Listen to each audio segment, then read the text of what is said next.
vos journaux, la revue de presse, Fillon, François Fillon, la une de tous vos journaux, je vous le disais, d'abord ce constat ce matin, bien François Fillon a réussi son coup. Vos journaux auraient pu titrer ce matin sur la possible mise en examen du candidat à droite, mais non. Comme l'écrit La Croix, la meilleure défense, c'est l'attaque. Et ce matin, c'est bien la contre-attaque de Fillon qui fait la une. Fillon accuse la justice, une de La Croix. Fillon déterminé, pour les Échos. L'appel au peuple, la une du Figaro. Défense médiatiquement réussie, vous nous le direz d'ailleurs dans un instant, Bruno Jeudi. Mais après... Eh bien, après, jamais le candidat de la droite n'a semblé aussi seul, isolé, fragile. La droite craque, constate l'opinion. Les premières fissures sont apparues, les premières défections sont annoncées.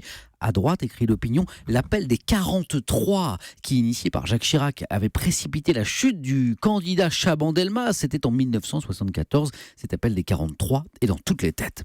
Alors, que penser de la stratégie Fillon pour Libération ce matin? C'est tout vu.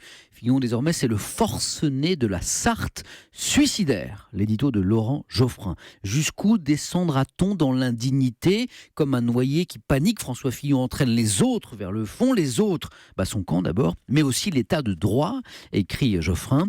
Dans un climat de révolte plus ou moins larvé contre les élites, la violente charge de Fillon contre la justice n'a d'autre effet que de délégitimer la loi. Forcené, l'adjectif est également repris par l'Humanité ce matin, pour qui Fillon prend en otage la présidentielle, discrédite un peu plus la parole politique. Il y a ce dessin de Jules, ce matin dans l'Huma, Fillon croqué qui cite Jean-Paul Sartre, l'enfer c'est les autres. Je dis Jean-Paul Sartre, pardon, ce matin pour Jules, c'est Jean-Paul Sarthe. Sarthe comme le département, fief de Fillon, bien sûr. On descend donc Fillon ce matin, qui le défend? Personne? Eh bien si, le Figaro soutient à bout de bras le candidat de la droite, comme il le fait avec constance, avec force depuis plusieurs jours. Il a eu raison, martèle Alexis Brézé dans le Figaro, accusant la justice de confisquer la présidentielle.